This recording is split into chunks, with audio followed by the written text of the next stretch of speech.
Praise Lord. കർത്താവിൻ്റെ അതിപരിശുദ്ധമായ നാമം വാഴ്ത്തപ്പെടുമാറാകട്ടെ. ഇന്ന് നമ്മുടെ ദൈവവചന പഠനത്തിൻ്റെ 9ാമത്തെ ക്ലാസ്സിലേക്ക് നമ്മൾ ഇന്ന് കടന്നിരിക്കുകയാണ്. കഴിഞ്ഞ 8 ക്ലാസ്സുകളും ദൈവത്തിൻ്റെ ആത്മാവ് നമ്മളോട് കർത്താവിൻ്റെ വചനത്തിലൂടെ നമ്മളോട് സംസാരിപ്പാൻ ഇടയായി തീർന്നു. യോഹന്നാൻ എഴുതിയ സുവിശേഷം അതിൻ്റെ ഇൻട്രൊഡക്ഷൻ മുതൽ 3-ാം അധ്യായം 16 വരെയുള്ള വാക്യങ്ങളാണ് നമുക്ക് കഴിഞ്ഞ ക്ലാസ്സുകളിൽ നോക്കുവാൻ കർത്താവ് കൃപ നൽകിയത്. കർത്താവിൻ്റെ എല്ലാ വിശ്വസ്തതകളെ ഓർത്ത് ദൈവത്തിന് സ്തോത്രം ചെയ്യുന്നു. സകല മഹത്വവും ദൈവത്തിന് അർപ്പിക്കുന്നു. ഇന്ന് അവിടെ ഓൺലൈനിൽ ജോയിൻ ചെയ്തിരിക്കുന്ന എല്ലാ ദൈവമക്കൾക്കും ഇനിയും വരുന്ന ദിവസങ്ങളിൽ നമ്മുടെ യൂട്യൂബ് ചാനലിലൂടെ വീക്ഷിക്കുന്ന എല്ലാ ദൈവമക്കൾക്കും യേശു ക്രിസ്തുവിൻ്റെ നിസ്തുല്യ നാമത്തിലുള്ള സ്നേഹവന്ദനത്തെ അറിയിക്കുന്നു. ഈ ക്ലാസ്സുകൾ നിങ്ങളുടെ ജീവിതത്തിൽ അനുഗ്രഹത്തിനും ആത്മീയ വർധനയ്ക്കും കാരണമായി തീരട്ടെ എന്ന് പ്രത്യേകം പ്രാർത്ഥിക്കുന്നു. ഏതെങ്കിലും ക്ലാസ്സുകൾ മിസ്സായി പോകുന്നിട്ടുണ്ടെങ്കിൽ പഴയ വീഡിയോസ് നിങ്ങൾക്ക് എടുത്ത് റെഫർ ചെയ്ത് നോക്കാവുന്നതാണ്. കർത്താവ് നിങ്ങളെ ധാരാളം സഹായിക്കുകയും അനുഗ്രഹിക്കുകയും ചെയ്യട്ടെ. കഴിഞ്ഞ ക്ലാസ്സിൽ നമ്മൾ പറഞ്ഞു നിർത്തിയത് 3-ാം അധ്യായം 16-ാം വാക്യം കൊണ്ട് നമ്മൾ അവിടെ കൊണ്ട് നമ്മുടെ സമയത്തിൻ്റെ പരിമിതി കൊണ്ട് നമ്മൾ നിർത്തിയിരുന്നു. എന്നാൽ 16-ാമത്തെ വാക്യം വേഗത്തിലൊന്ന് നോക്കിയിട്ട് ഇന്നത്തെ ഭാഗത്തിലേക്ക് നമുക്ക് കടക്കുവാൻ ദൈവം കൃപ നൽകട്ടെ. ഞാൻ അതിൻ്റെ PPT ഷെയർ ചെയ്യാം.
PPT കാണാമെന്ന് ഞാൻ കരുതുന്നു.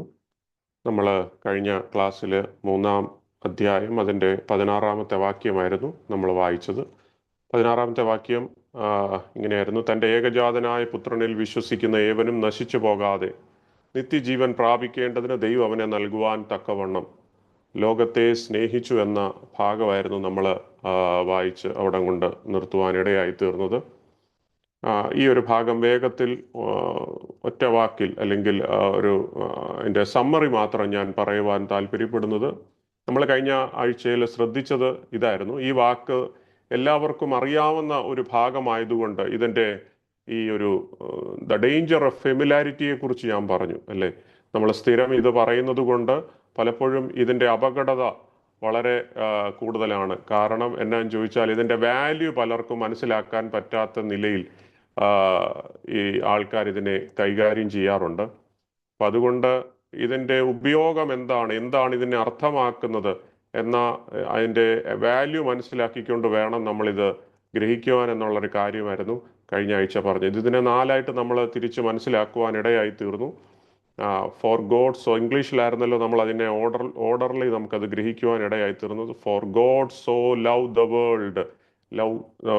സോ എന്ന വാക്കിനെ കുറിച്ച് നമ്മൾ പറഞ്ഞു. ഹൂട്ടോസ് എന്ന വാക്കിനെ കുറിച്ച് പറഞ്ഞു. അത് 2 രീതിയിൽ അതിൻ്റെ അർത്ഥമുണ്ട്. In this way, to this extent. നിങ്ങൾക്ക് ഇത് കഴിഞ്ഞ ആഴ്ച മനസ്സിലായതുകൊണ്ടാണ് ഞാൻ അതിൻ്റെ കൂടുതൽ വിശദീകരണത്തിലേക്ക് പോകാത്തത്. In this way God loved the world. ഈ രീതിയിൽ ദൈവം ലോകത്തെ സ്നേഹിച്ചു എന്ന് അവിടെ പറഞ്ഞിരിക്കുന്നു. അപ്പം ഈ രീതിയിൽ ദൈവം സ്നേഹിച്ചു എന്ന് പറയുമ്പോൾ അത് കർത്താവിൻ്റെ ബലിയെ കുറിച്ച് കാണിച്ചുകൊണ്ടാണ് പറയുന്നത്. കർത്താവിൻ്റെ ബലിമരണത്തെ കാണിച്ചുകൊണ്ട് പറയുകയാണ് ഈ രീതിയിൽ കർത്താവ് ഈ ലോകത്തെ സ്നേഹിച്ചു. 2ാമത്തെ ഭാഗമാണ് ടു ദിസ് എക്സ്റ്റെൻറ്റ്. ഇത്രമേൽ ദൈവം ലോകത്തെ സ്നേഹിച്ചു എന്ന് പറയുമ്പോൾ അതിൻ്റെ വിലയാണ് കാണിക്കുന്നത് അല്ലേ.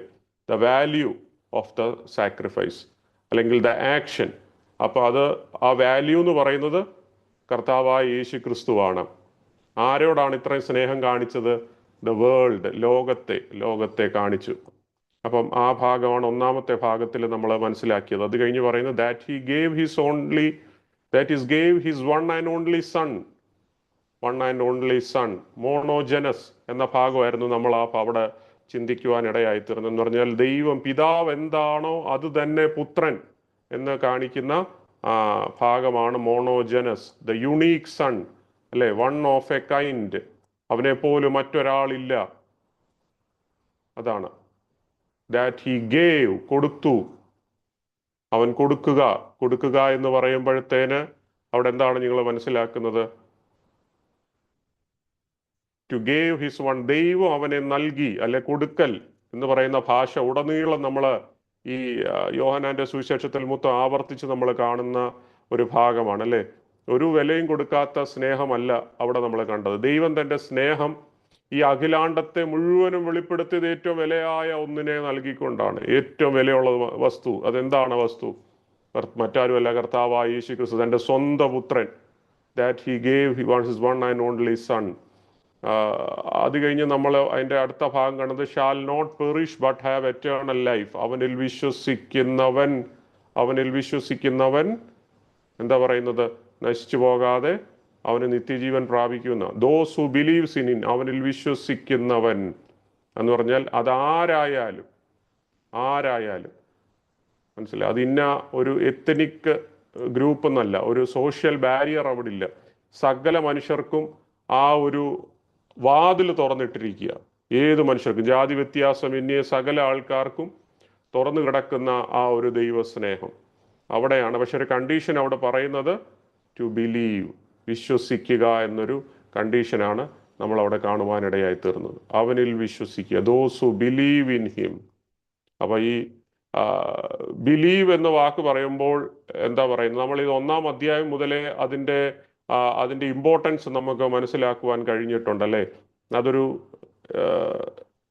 Just I believe in you എന്നൊരു അർത്ഥത്തിലല്ല, നമ്മുടെ ലൈഫ് ചേഞ്ചിങ്, എൻ്റെ ജീവിതം തന്നെ ടേൺ ഓവർ ആകുന്ന ഒരു സംഭവമാണ് നമുക്ക് ആ വാക്യത്തിലൂടെ കാണുവാൻ കഴിയുന്നു. ഒരു ആക്റ്റീവ് റിലേഷൻഷിപ്പ്, അല്ലെ, അല്ലെങ്കിൽ ഒരു ഓൺ ഗോയിങ്, ഒരു ദിവസത്തെ അല്ല, അത് കണ്ടിന്യൂസ് ആയിട്ട് നടക്കുന്ന ഒരു ദൈവസ്നേഹം, ജീവിതം മുഴുവനും അവനിൽ ആശ്രയിക്കുന്ന ഒരനുഭവം. അതാണ് ആ ഒരു ബിലീവിനെ കുറിച്ച് പറയുന്നത്. അപ്പോൾ ഒരു സ്വാളോ ബിലീഫ് ഉണ്ട്, ട്രൂ ബിലീഫും ഉണ്ട്. സ്വാളോ ബിലീഫ് പലപ്പോഴും നമുക്ക് കാണുവാൻ കഴിയത്തില്ല. ആരാണ് യഥാർത്ഥമായി വിശ്വസിക്കുന്നത്? കാഴ്ചയിൽ ഒരു പക്ഷേങ്കിൽ വിശ്വാസമാണെന്ന് തോന്നും, പക്ഷേങ്കിൽ ആ വ്യക്തിയോട് അടുത്തറിയുമ്പോൾ അറിയാം മൊത്തം പൊള്ളയാണെന്ന്. വെള്ള തേച്ച ശവക്കല്ലറകളെന്നൊക്കെ കർത്താവ് പറയുന്ന ഒരു ഭാഗമാണ് നമ്മൾ അതൊക്കെ തിരുവഴുത്തിലൂടെ സുവിശേഷങ്ങളിൽ കണ്ടിട്ടുള്ളത്, അല്ലേ. അടുത്ത ലാസ്റ്റ് ഭാഗമാണ് നശിച്ചു പോകാതെ നിത്യജീവൻ പ്രാപിക്കും. നശിക്കുക എന്ന വാക്കിന് നമ്മൾ പറഞ്ഞു അപ്പലോമി, അല്ലെ,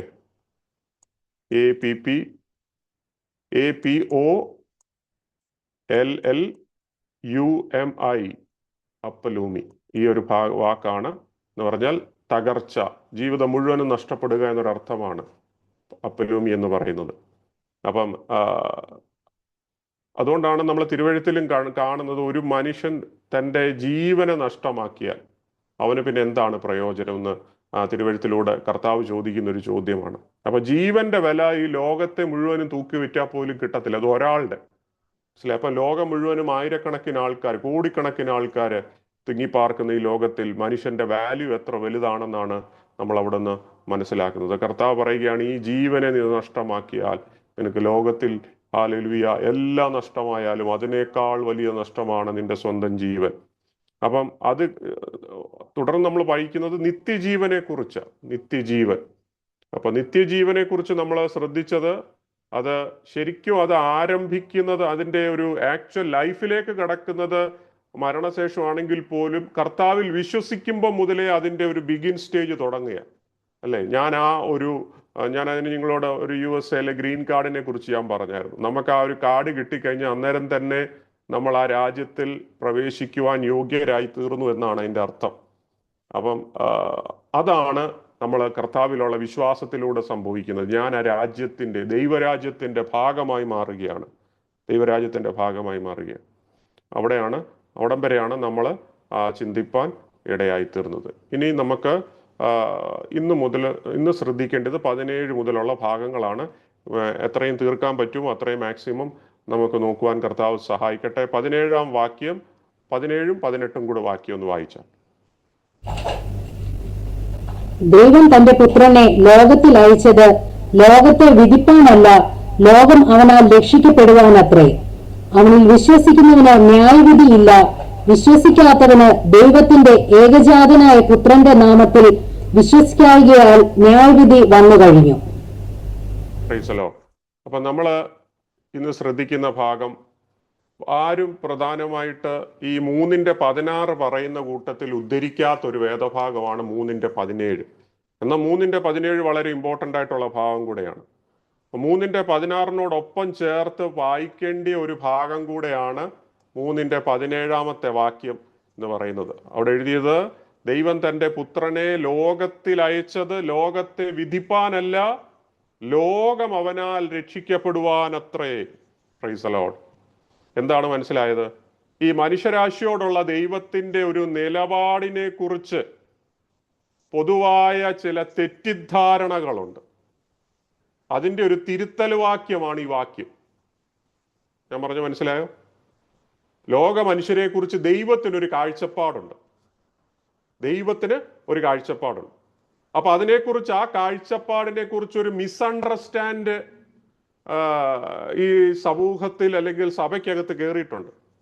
അപ്പൊ അതിനെക്കുറിച്ച് ഒരു തിരുത്തൽ വാക്യം, കറക്ഷൻ വേർഡാണ് ഈ വേദഭാഗം എന്ന് പറഞ്ഞത്. അപ്പൊ ദൈവത്തിന്റെ ഒരു പൊതു ചിത്രം എന്ന് പറയുന്നത് അത് കുറ്റം വിധിക്കുന്നതല്ല, കണ്ടം ചെയ്യുന്നതല്ല. ആണോ? ഒരാളെ കാണുമ്പോൾ പെട്ടെന്ന് കണ്ടം ചെയ്യുകയല്ല. ഇപ്പൊ യേശുവിനെ ഈ ലോകത്തിൽ അയച്ചതിന്റെ പ്രധാന ഉദ്ദേശം തന്നെ ഇവിടെ കാണുന്ന പാപികളെ എല്ലാം കുറ്റവാളികൾ എന്ന് മുദ്ര കുത്തുകയല്ല. പിന്നെന്തായിരുന്നു? അവരെ രക്ഷിക്കുക എന്നൊരു പദ്ധതിയോടെയാണ് കർത്താവ് വന്നത്. പാപികളാക്കാൻ വേണ്ടിയല്ല കർത്താവ് ഈ ഭൂമിയിൽ വന്നത്. അപ്പൊ ഒരു സഭ എങ്ങനെ സുവിശേഷം അറിയിക്കണം എന്നത് വളരെ പ്രധാനപ്പെട്ട ഒരു കാര്യമാണ്.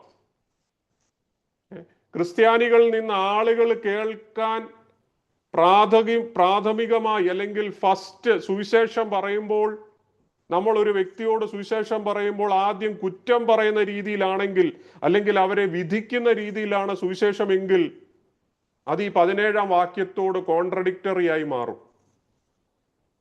ഉദാഹരണത്തിന് പറഞ്ഞാൽ, നമ്മളിപ്പോൾ സുവിശേഷം പറയുമ്പോൾ ഒരാളോട് പറയുക, സഹോദര നീ മഹാപാപിയാണ്, നീ നരകത്തിൽ തന്നെ പോകും, ദൈവം നിന്നോട് എന്താ പറയാ, ദൈവത്തിന് നിന്നോട് ഭയങ്കര കോപമാണ്, ഈ സ്റ്റൈലിലാണ് നമ്മൾ സുവിശേഷം പറയുന്നെങ്കിൽ ഈ 17-ാം വാക്യത്തോടെ കോൺട്രഡിക്ഷൻ ആയിട്ടാണ് സംഭവിക്കുന്നത്. അങ്ങനെയല്ല സുവിശേഷം പറയേണ്ടത്. അപ്പൊ ദൈവം തന്റെ പുത്രനെ അയച്ചത് രക്ഷിക്കാനാണ്. ആ സദ്വർത്തമാനമാണ് നമ്മൾ ആദ്യം പറയേണ്ടത്, കുറ്റം വിധിക്കാനല്ല. കാരണം ഈ മനുഷ്യന്റെ മേലുള്ള ഈ നരകവിധി എന്നുള്ളത്, നമുക്ക് ഈ ചിത്രം കാണാം. ഈ നരകവിധി എന്നുള്ളത് ഇത് മുന്നമേ നിലവിലുള്ളതാ. ഓൾറെഡി മനുഷ്യൻ എവിടെ കിടക്കുക? ഈ അധമപാതാളത്തിൽ കിടക്കുക. They are already condemned. അപ്പൊ അത് ദൈവത്തിൽ നിന്ന് അകന്നുപോയ ഏത് മനുഷ്യന്റെയും ഒരു സാധാരണ അവസ്ഥയാ, ദ നോർമൽ സിറ്റുവേഷൻ ആണത്. കർത്താവിന്റെ കൃപയിൽ നിന്ന് വീണുപോയ ഒരു മനുഷ്യന്റെ അവസ്ഥയാണ്. അപ്പൊ അതിൽ നിന്ന് പുറത്ത് കടക്കാനുള്ള ഒരു വഴി കാണിക്കാനാണ് കർത്താവായ യേശു ക്രിസ്തു വന്നത്. അല്ലാതെ ഈ നാശത്തിൽ കിടക്കുന്നവരെ, നീ ദൈവത്തിൽ നിന്ന് അകന്നു പോയവനല്ലേ, നീ പാപിയല്ലേ, നീ അവിടെ തന്നെ കിടന്ന് കുറച്ച് അനുഭവിക്ക് എന്ന് പറഞ്ഞ് അവനെ കുറ്റം വിധിച്ച് ആ പാപത്തിനകത്ത് വീണ്ടും അവനെ ഇല്ലാതാക്കുവാനല്ല കർത്താവ് വന്നത്. മനസ്സിലായി? അപ്പൊ അതാണ് ആ വാക്കിന്റെ അർത്ഥം. 17-ാം വാക്യം നമ്മൾ വായിച്ചത്, ദൈവം തന്റെ പുത്രനെ ലോകത്തിൽ അയച്ചത് ലോകത്തെ വിധിപ്പാനല്ല, ലോകം അവനാൽ രക്ഷിക്കപ്പെടുവാനത്രേ. മനസ്സിലായോ? 18-ാം വാക്യം നമ്മൾ വായിച്ചത്, അവനിൽ വിശ്വസിക്കുന്നവന് ന്യായവിധിയില്ല, വിശ്വസിക്കാത്തവന് ദൈവത്തിന്റെ ഏകജാതനായ പുത്രന്റെ നാമത്തിൽ വിശ്വസിക്കായികയാൽ ന്യായവിധി വന്നു കഴിഞ്ഞു. 16-ാം വാക്യവുമായിട്ട് കണക്ട് ചെയ്യുന്ന ഒരു ഫോളോ ത്രൂ, കണക്ട് ചെയ്യുന്ന ഒരു വാക്യമാണ്, തുടർ വചനമാണ് 18-ാം വാക്യം. എന്താണ് അവിടെ പറയുന്നത്? 18-ാം വാക്യത്തിൽ 16-ുമായിട്ട് ബന്ധപ്പെടുത്തി പറയുക, ഈ വാക്യം വായിക്കുമ്പോൾ നമ്മൾ മനസ്സിലാക്കേണ്ട ഒരു കാര്യമുണ്ട്. ഞാൻ മുമ്പേ പറഞ്ഞതുപോലെ മുന്നമേ തന്നെ ഈ മാനവ ജനതയുടെ മേൽ അവർ സ്വയം നരക ശിക്ഷാവിധി വിധിക്കപ്പെട്ടവരായി കിടക്കുക, ഈ മനുഷ്യരെല്ലാം, അല്ലേ? They are already condemned, they condemned already. അല്ലാതെ ശിക്ഷാവിധി എന്നത് ഈ ഭാവിയിൽ ഇനിയും ന്യായവിധി നാളിൽ വരാനിരിക്കുന്ന ഒരു പുതിയ ഒരു വിധിയല്ല ശിക്ഷാവിധി എന്നുള്ളത്. മനസ്സിലായോ? ആ വരുന്ന നാളിൽ ഒരുപക്ഷെ നമ്മൾ കാണാൻ പോകുന്ന അതിന്റെ ഫുൾഫിൽമെന്റ് ആയിരിക്കും. എന്നാൽ മനുഷ്യൻ പ്രകൃതിയാൽ തന്നെ വീണുപോയതാണെന്ന് നമ്മൾ തിരുവഴുത്തുടനീളം വായിക്കുമ്പോൾ നമുക്ക് മനസ്സിലാക്കാൻ കഴിയും. അപ്പൊ ദൈവം ഒരുക്കിയ ഒരു രക്ഷാ പദ്ധതിയിൽ പങ്കുകൊള്ളാത്ത ഏതൊരു വ്യക്തിയുടെയും ഇപ്പോഴത്തെ അവസ്ഥയാണ് ഈ കണ്ടംഡ് എന്ന് പറയുന്ന, ഈ വീണ് കിടക്കുന്ന, ഈ നരകത്തിൽ കിടക്കുന്ന, അല്ലെങ്കിൽ ഈ എന്താ പറയാ, ഈ സമാധാനമില്ലാതെ, ബന്ധമില്ലാതെ കിടക്കുന്ന അവസ്ഥ. മനസ്സിലായി? അപ്പൊ മനുഷ്യന്റെ യഥാർത്ഥ പ്രശ്നം മുന്നമേ തന്നെ എന്താ ചെയ്തിട്ടുണ്ട്? ഫൈൻഡ് ഔട്ട് ചെയ്തിട്ടുണ്ട് മനുഷ്യൻ ഏത് അവസ്ഥയിലാണ് കിടക്കുന്നതെന്ന്. വീണുപോയ മനുഷ്യൻ. ശിക്ഷയും നിലവിലുണ്ട്. എന്താ ശിക്ഷ? നിത്യമായ മരണം. അപ്പൊ യേശു അല്ല ഈ കുറ്റം ചുമത്തുന്നത്. പിന്നെ എന്തോ ചെയ്യുന്നേ? യേശു ആ ന്യായവിധിയിൽ നിന്ന് പുറത്തു കടക്കാനുള്ള ഒരു എക്സിറ്റ് കാണിച്ചിരിക്കുക. എക്സിറ്റ്, മനസ്സിലായോ? എക്സിറ്റ് കാണിച്ചിരിക്കുക. അതാണ് കർത്താവായ യേശു ക്രിസ്തു. മനസ്സിലായോ? അതാണ് ഞാൻ തന്നെ വഴിയും സത്യവും ജീവനുമാകും എന്ന് പറയുന്നത്. ക്രിസ്തു എന്ന വഴിയിലൂടെ മാത്രമേ ഒരാൾക്ക് നിത്യത കാണാൻ പറ്റത്തുള്ളൂ. അപ്പൊ ദൈവത്തിന്റെ സ്നേഹം യഥാർത്ഥ സ്നേഹമാണ്. ആ സ്നേഹം അതിരുകളില്ലാത്ത സ്നേഹമാണ്. എന്നാൽ ആ സ്നേഹം നിലനിൽക്കുമ്പോൾ തന്നെ ഈ ശിക്ഷാവിധി എന്നുള്ളത് ഒരു പൈങ്കിളി കഥയൊന്നുമല്ല. നമ്മൾ ബാലരമയ്ക്കകത്തും പൂമ്പാറ്റയ്ക്കകത്തും മംഗളത്തിനകത്തും വായിക്കുന്ന ഓരോ എഴുത്തുകാരെഴുതിയ പൈങ്കിളി കഥകളല്ല. ശിക്ഷാവിധി എന്നുള്ളതും യാഥാർത്ഥ്യമാണ്. മനസ്സിലായി? അത് സത്യമായ കാര്യമാണ്. Both are equally truth. ഇപ്പൊ രക്ഷ പ്രാപിപ്പാൻ മനസ്സില്ലാത്ത ഒരു വ്യക്തി, ആ വ്യക്തിയെ നമ്മൾ ഇടയ്ക്ക് ഇട്ടേച്ചു പോകുന്നതല്ല, അവനെ ഇടയ്ക്ക് വെച്ച് വഴിയിൽ വെച്ച് ഉപേക്ഷിക്കുന്നതല്ല. പ്രത്യേകത എന്താ സംഭവിക്കുന്നത്? ആ വ്യക്തി എവിടെയാണോ കിടക്കുന്നത് അവിടെ തന്നെ വിട്ടേച്ചു പോകുന്നതാണ് ആ കണ്ടംനേഷൻ എന്ന് പറയുന്നത്. ഇപ്പൊ കർത്താവിന്റെ സ്നേഹം ഒരുവനിലേക്ക് വന്നപ്പോൾ അവന് മനസ്സില്ല ഈ ക്രിസ്തുവിനെ അംഗീകരിക്കാനെങ്കിൽ കർത്താവ് മുമ്പോട്ട് തന്നെ കർത്താവ് പോവും. മനസ്സിലായേ? കർത്താവിന്റെ വഴി നിത്യതയിലേക്കുള്ള വഴിയാ. എന്നാലും മറ്റവന്റെ അവസ്ഥയോ? ഈ സ്നേഹത്തിന് പിന്തുടരാത്ത, അംഗീകരിക്കാത്ത വിശ്വാസികൾ എവിടെയാണോ കിടക്കുന്നത് അവിടെ തന്നെയാണ് അവന്റെ സിറ്റുവേഷൻ. അതാണ് യാഥാർത്ഥ്യം. അല്ലാതെ അവനെ പിടിച്ചതിനകത്ത് കൊണ്ടിടുന്നതല്ല. അപ്പൊ ഈ ജഡ്ജ്മെന്റിനകത്തൂന്ന് രക്ഷ പ്രാപിക്കാൻ വേണ്ടിയാണ് കർത്താവ് സ്വർലോകം വെടിഞ്ഞ് താണലോകത്തിലേക്ക് വന്നത്. He came to seek and to save the lost. നഷ്ടപ്പെട്ടവരെ തേടി വന്ന ഒരു ദൈവസ്നേഹം. Praise the Lord. മനസ്സിലായെന്ന് ഞാൻ കരുതുന്നു. ഇനി നമ്മൾ മുമ്പോട്ട് പോകുമ്പോൾ 19, 20, 21 വാക്യങ്ങൾ വേഗത്തിൽ വായിക്കാം. 19, 20, 21. ന്യായവിധി എന്നതോ വെളിച്ചം ലോകത്തിൽ വന്നിട്ടും മനുഷ്യരുടെ പ്രവൃത്തി ദോഷമുള്ളതാകയാൽ അവർ വെളിച്ചത്തേക്കാൾ ഇരുളിനെ സ്നേഹിച്ചത് തന്നെ. തിന്മ പ്രവർത്തിക്കുന്നവൻ എല്ലാം വെളിച്ചത്തെ പകയ്ക്കുന്നു, തന്റെ പ്രവൃത്തിക്ക് ആക്ഷേപം വരാതിരിപ്പാൻ വെളിച്ചത്തിലേക്ക് വരുന്നതുമില്ല. സത്യം പ്രവർത്തിക്കുന്നവനോ തന്റെ പ്രവൃത്തി ദൈവത്തിൽ ചെയ്തിരിക്കയാൽ അത് വെളിപ്പെടേണ്ടതിന് വെളിച്ചത്തിലേക്ക് വരുന്നു. ഇനി നമ്മൾ ഈ 19 മുതൽ 21 വരെയുള്ള വാക്യങ്ങളിൽ നോക്കുമ്പോൾ അവിടെ കാണുന്നത് വെളിച്ചവും ഇരുട്ടും തമ്മിലുള്ള ഒരു ഡിഫറൻസിയേഷന്. വെളിച്ചവും ഇരുട്ടും തമ്മിലുള്ള കാര്യം, അതിന്റെ വിധിയെക്കുറിച്ചാണ് അവിടെ പറയുന്നത്. 19, 20, 21 വാക്യങ്ങൾ അവിടെ കാണുന്നു. അപ്പൊ യേശുവിനെ ആളുകള് തള്ളിക്കളഞ്ഞതിന്റെ യഥാർത്ഥ കാരണം എന്താണ്? യഥാർത്ഥ കാരണം എന്താ? അപ്പൊ അവിശ്വാസത്തിന്റെ യഥാർത്ഥ കാരണങ്ങളാണ് ഈ വാക്യങ്ങൾ വെളിപ്പെടുത്തുന്നത്. എന്താന്ന് ചോദിച്ചാൽ പലർക്കും അത് സ്വയമായി സമ്മതിച്ചു കൊടുക്കാൻ ഇച്ചിരി ബുദ്ധിമുട്ടാണ്. നിങ്ങൾ നിക്കോദീമോസിന്റെ ജീവിതം വെച്ചുകൊണ്ടാണല്ലോ നമ്മൾ ഈ കോൺവെർസേഷനൊക്കെ താഴോട്ട് വരുന്നത്. അപ്പൊ അതുകൊണ്ട് സ്വയമായി അവർക്ക് സമ്മതിച്ചു കൊടുക്കാൻ പറ്റാതെ വരുമ്പോൾ അവർ മാനസികമായിട്ട് അസ്വസ്ഥരാകും.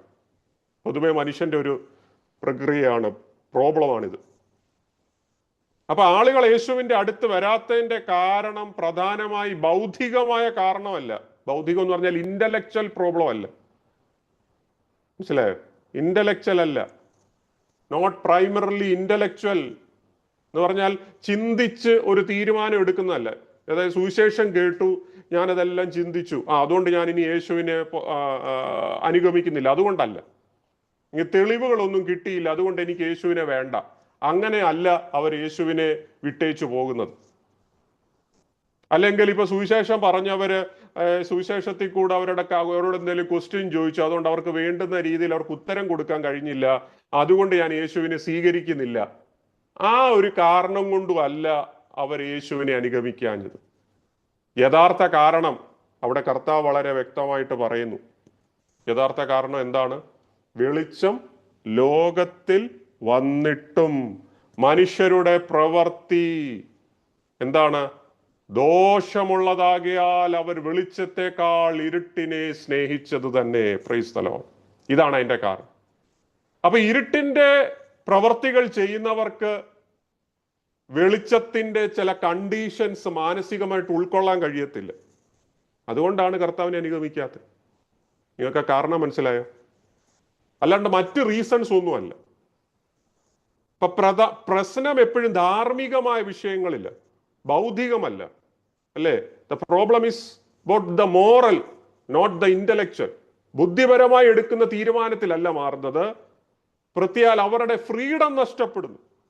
കാരണം പ്രകാശത്തിൽ വരുമ്പോൾ പലതും എന്താ സംഭവിക്കും? പലതും തുറന്നു കാട്ടപ്പെടും. ലൈറ്റ് എക്സ്പോസസ്, അല്ലേ? പല ബന്ധങ്ങൾ, പല ശീലങ്ങൾ, പല വിട്ടുവീഴ്ചകൾ, കോംപ്രമൈസുകൾ, പല പ്രയോറിറ്റീസുകൾ, അങ്ങനെ ഇരുട്ടിൽ ചെയ്യുന്ന കാര്യങ്ങളൊക്കെ വെളിച്ചത്തിൽ വരുമ്പോൾ ദൃശ്യമാകും. അതുകൊണ്ട് പലരും ആ വില കൊടുക്കാൻ തയ്യാറല്ല, ആ പെയിൻ എടുക്കാൻ തയ്യാറല്ല, ആ കോസ്റ്റ് കൊടുക്കാൻ തയ്യാറല്ല. അപ്പോൾ ആ വ്യക്തി വെളിച്ചത്തിലേക്ക് വരുമ്പോൾ ശരിക്കും ആ വ്യക്തി യഥാർത്ഥത്തിൽ യേശുവിനെ കണ്ടുമുട്ടുമ്പോൾ അവനെ സ്വീകരിക്കുകയും ചെയ്യുകയാണെങ്കിൽ, ഒരു യഥാർത്ഥമായ മാറ്റമാണെങ്കിൽ ആ വ്യക്തിയുടെ ജീവിതത്തിൽ കാര്യമായ സ്വഭാവമാറ്റമാണ് ആദ്യം സംഭവിക്കുന്നത്. അതാണ് ക്രിസ്ത്യാനിത്വത്തിന്റെ പ്രത്യേകത. വേറൊരു മതത്തിലും ലഭിക്കാത്ത ഒരു വലിയ പ്രത്യേകതയാണ്. യേശുവിനെ കണ്ടു കഴിഞ്ഞാൽ ഈ ലോകത്തിലെ എത്ര മോശമായ വ്യക്തിയുടെ സ്വഭാവത്തിന് മാറ്റം വരും. മനസ്സിലായോ? അപ്പൊ അവന്റെ പെരുമാറ്റത്തിൽ കാണുന്ന മാറ്റം വ്യത്യസ്തമാണ്. അവന്റെ മുൻഗണനയ്ക്ക് മാറ്റം വരും, അവന്റെ പ്രയോറിറ്റീസിന് മാറ്റം വരും. അത് ഈ വെളിച്ചത്തിന്റെ പ്രത്യേകതയാണ്. അങ്ങനെയാണെങ്കിൽ നാം അറിയേണ്ടത് ക്രിസ്തീയതയോടുള്ള ബന്ധത്തിൽ ഈ ബൗദ്ധികമായ എതിർപ്പുകൾ ചിലപ്പോൾ സ്വാഭാവികമായി തോന്നാം. എന്ന് പറഞ്ഞാൽ ഈ ഗോസ്പൽ കേൾക്കുമ്പോൾ ചില സമയത്ത് ഈ ഇന്റലക്ച്വലി അവര് ചിലപ്പം ബാക്ക് സ്ലൈഡ് ആയി പോകാൻ സാധ്യതയുണ്ട്. പക്ഷെ പലപ്പോഴും അത് സംഭവിക്കുന്നത് അവരുടെ ആഴത്തിലുള്ള പാപത്തെ മറയ്ക്കുവാൻ വേണ്ടിയുള്ള ഉപാധിയായി മാറ്റുന്നു എന്നുള്ളതാണ്. മനസ്സിലായോ? പല തെറ്റുകളെ കവർ ചെയ്യാൻ വേണ്ടിയായിരിക്കും പല പ്രിയപ്പെട്ടവരും ഈ വെളിച്ചത്തിലേക്ക് കാലുകൾ എടുത്തു വെക്കാത്തത്. അപ്പൊ നിങ്ങൾ കേട്ട സുവിശേഷത്തിന്റെ സത്യത്തിൽ ജീവിക്കുവാൻ നിങ്ങൾ ഒരുക്കമാണോ എന്നുള്ള ഒരു ചോദ്യം ഈ ഒരു സംഭവത്തിലൂടെ ദൈവത്തിന്റെ ആത്മാവ് നമ്മളോട് ചോദിക്കുക. നമ്മൾ വചനത്തിലൂടെ, സഭയിലൂടെ, അല്ലെ പരസ്യങ്ങളിലൂടെ, പല വാർത്താ മാധ്യമങ്ങളിലൂടെ, സോഷ്യൽ മീഡിയാസിലൂടെ ഒക്കെ കേട്ടിട്ടുള്ള സുവിശേഷമുണ്ട്. ഈ സുവിശേഷത്തിന്റെ സത്യത്തിൽ ജീവിക്കാൻ നിങ്ങൾ എത്രമാത്രം ഒരുക്കമുള്ളതാണ്. അപ്പൊ ഈ ക്ലാസ്സിലൂടെ ദൈവത്തിന്റെ ആത്മാവ് നമ്മളോട് ചോദിക്കുന്നതാ, നിങ്ങൾ എത്രമാത്രം നിങ്ങൾ കേട്ട വചനത്തോട് നിങ്ങൾ പ്രതിബദ്ധതയുള്ളവരാണ്. നമ്മളിത് നിക്കോദീമോസിന്റെ ജീവിതവുമായിട്ട് കണക്ട് ചെയ്തൊന്ന് പഠിച്ചു നോക്കിക്കേ. എന്താണ് നമ്മളിവിടെ കാണുന്നത്? ഈ ലെൻസിലൂടെ നമ്മൾ നിക്കോദീമോസിനെ നോക്കിക്കഴിഞ്ഞാൽ, നിക്കോദീമോസ് അവിടെ രാത്രിയിൽ യേശുവിനെ കാണാൻ വരികയാണ്, അല്ലേ? അദ്ദേഹം യേശുവിനെ ആദ്യം തൻ്റെ ബൗദ്ധികമായ നിലയിലാണ് ഇടപഴകുവാൻ ശ്രമിച്ചത്. ഇന്റലക്ച്വലി കർത്താവുമായിട്ട് ഇടപെടാൻ ശ്രമിക്കുകയായിരുന്നു. കർത്താവിനോട് ഈ കുടുക്ക് ചോദ്യങ്ങളൊക്കെ ചോദിച്ചേച്ച് എങ്ങനെങ്കിലും കർത്താവിന്റെ സന്നിധിയിൽ നിന്ന് രക്ഷപ്പെടാനൊക്കെ അവൻ ശ്രമിച്ചു. ആണോ? ഞാൻ എന്ത് ചെയ്യണമെന്നൊന്നും അദ്ദേഹം ആദ്യം ചോദിക്കുന്നില്ല. എങ്ങനെ ഒരു കുഞ്ഞ് അമ്മയുടെ ഉദരത്തിൽ കയറി, അല്ലെങ്കിൽ ഒരു മനുഷ്യൻ എങ്ങനെ വീണ്ടും അമ്മയുടെ ഉദരത്തിൽ കയറി വീണ്ടും ജനിക്കുമെന്നാണ് കർത്താവിനോട് കുടുക്ക് ചോദ്യം ചോദിക്കുന്നത്. അദ്ദേഹത്തിന് അതിന്റെ അർത്ഥം മനസ്സിലാകാഞ്ഞിട്ടുമല്ല. എന്നാലും അദ്ദേഹം അദ്ദേഹത്തിന്റെ ആവശ്യം, ആത്മാവിന്റെ ആവശ്യം വിളിച്ചു പറയുന്നില്ല. മനസ്സിലായോ? അദ്ദേഹം അവിടെ എത്തിയത് യേശുവിന് എന്ത് ചെയ്യാനായിരുന്നു? യേശുവിന് മാർക്കിടാൻ വേണ്ടിയാണ് നിക്കോദീമോസ് അവിടെ എത്തിയത്. അപ്പൊ ഈ അധ്യയനത്തിലൂടെ മനസ്സിലാക്കുമ്പോൾ നിക്കോദീമോസ് ഒരു തീരുമാനമെടുക്കാതെ അവിടുന്ന് മടങ്ങിപ്പോയതായിട്ടാണ് ഈ 3-ാം അധ്യായത്തിൽ നമുക്ക് കാണാൻ പറ്റുന്നത്. എന്നാൽ ഒരു കാര്യം സംഭവിച്ചു. നിക്കോദീമോസ് അവിടെ ഒരു ഡിസിഷൻ എടുക്കാതെ മടങ്ങിയെങ്കിലും നിക്കോദീമോസിന്റെ മനസ്സൊരു ഒരു കൺഫ്യൂസ്ഡ് മൈൻഡായി, ഒരു അസ്വസ്ഥമായ ഒരു മനസ്സായിട്ടാണ് നിക്കോദീമോസ് അവിടെ നിന്ന് ഇറങ്ങിയത്. അസ്വസ്ഥമായിട്ടൊരു മനസ്സ്. അങ്ങനെയാണെങ്കിൽ ഒരു ചോദ്യം, നിക്കോദീമോസ് ശരിക്കും ഇരുട്ടിനെ സ്നേഹിക്കുന്ന വ്യക്തിയായിരുന്നോ? നമ്മൾ മുമ്പ് ഒരു വാക്യം വായിച്ചല്ലോ, 19-ാം വാക്യത്തിൽ, മനുഷ്യന്റെ പ്രവൃത്തി ദോഷമുള്ളതാകിയാൽ വെളിച്ചത്തെക്കാൾ ഇരുളിനെ സ്നേഹിച്ചതത്രേ. അങ്ങനെയാണെങ്കിൽ ചോദ്യം ഇതാണ്, നിക്കോദീമോസ് ഇരുട്ടിനെ സ്നേഹിച്ചായിരുന്നോ? Price the Lord.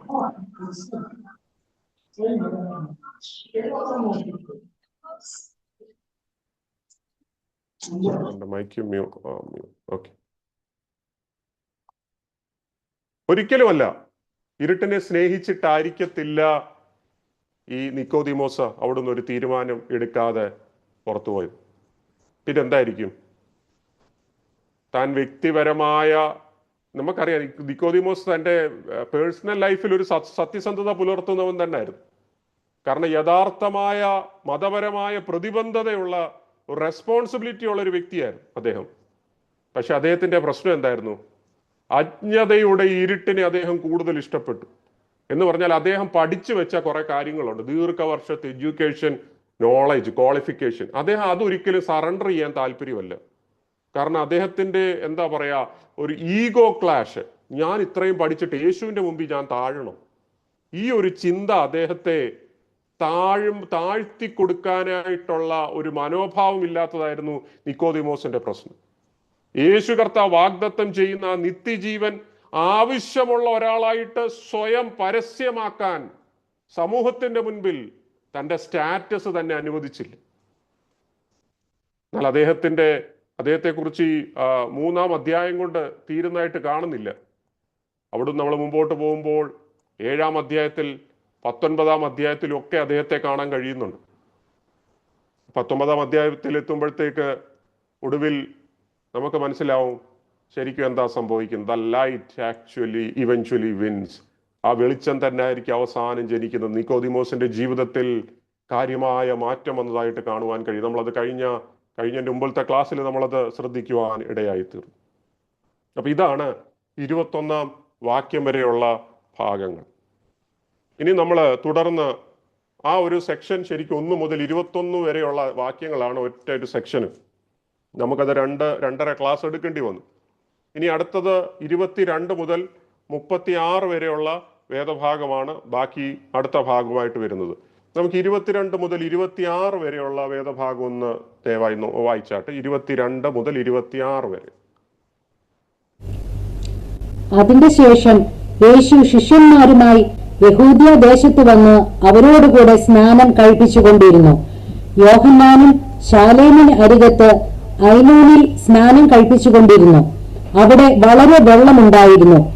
ആളുകൾ വന്ന് സ്നാനമേറ്റു. അന്ന് യോഹന്നാനെ തടവിൽ ആക്കിയിരുന്നില്ല. യോഹന്നാന്റെ ശിഷ്യന്മാരിൽ ചിലർക്ക് ഒരു യഹൂദനുമായി ശുദ്ധീകരണത്തെക്കുറിച്ച് ഒരു വാദമുണ്ടായി.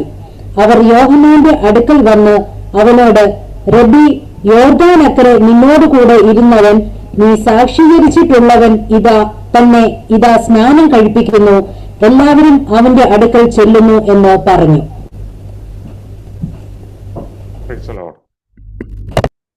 നിങ്ങൾ ആ ഭാഗം മനസ്സിലാക്കിയെന്ന് ഞാൻ വായിച്ചപ്പോൾ ശ്രദ്ധിച്ചെന്ന് ഞാൻ കരുതുന്നു.